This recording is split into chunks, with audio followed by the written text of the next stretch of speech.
எடப்பாடி பழனிசாமியின் சுயநலத்திற்காக அதிமுக தற்பொழுது தோல்விக்கு காரணமாக எடப்பாடி பழனிசாமி அவர்கள் இருக்கிறார். ஏனென்றால் அதிமுகவில் இருந்து நீக்கப்பட்டவர்கள் எடப்பாடி பழனிசாமி அவர்களால் உருவாக்கப்பட்டவர்கள் என்றே நாம் இதன் மூலமாக பார்க்கப்படுகிறோம். ஏனென்றால் பன்னீர்செல்வம், சசிகலா, டிடிவி தினகரன் இவர்கள் மூவரும் தற்பொழுது ஒவ்வொரு அணியாக பிரிந்துள்ளனர். இதனால் அதிமுகவின் தொண்டர்கள் பலமும் இதன் மூலமாக குறைந்துள்ளது. மேலும் இதனால் யாருக்கு லாபம் என்று நாம் பார்க்கும் பொழுது முதல்வர் ஸ்டாலின் அவர்களுக்குத்தான்.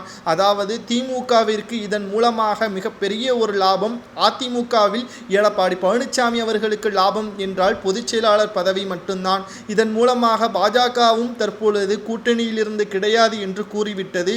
தற்பொழுது 3 பேரையும் ஒரே அணியாக இணைத்து பாஜகவில் மிகப்பெரிய ஒரு ஆளுமையையும் பாஜக செயல்படுத்தி வருகிறது. இதன் மூலமாக நடந்து முடிந்த மக்களவை தேர்தலுக்கு பிந்தைய கருத்து கணிப்பில் அதிமுக மிகப்பெரிய ஒரு தோல்வியை தான் தழுவும் என்றும், இதன் மூலமாக நேரடியாக 2026 சட்டமன்ற தேர்தலிலும் இதே நிலைமை உருவானால் எதிர்க்கட்சி அந்தஸ்தை கூட இழக்க நேரிடும் என்ற தகவலும் தற்பொழுது நம்மால் பார்க்க முடிகிறது.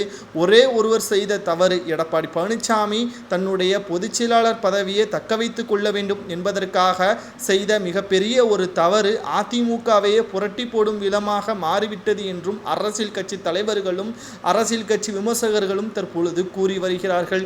இதற்கு முற்றுப்புள்ளி வைக்கும் விதமாகத்தான் செங்கோட்டையன் அவர்கள் அடுத்த அதிமுகவின் தலைமை ஏற்கப் போவதாகவும், இதன் மூலமாக அதிமுகவில் இருந்து நீக்கப்பட்டவர்கள் அனைவரும் மீண்டும் அதிமுகவில் இணைவதற்கான ஏற்பாடுகளையும் செங்கோட்டையன் அவர்கள் மறைமுகமாக செய்து வருவதாக தற்பொழுது செய்திகளும் நமக்கு கிடைக்கப்பெற்றிருக்கிறது.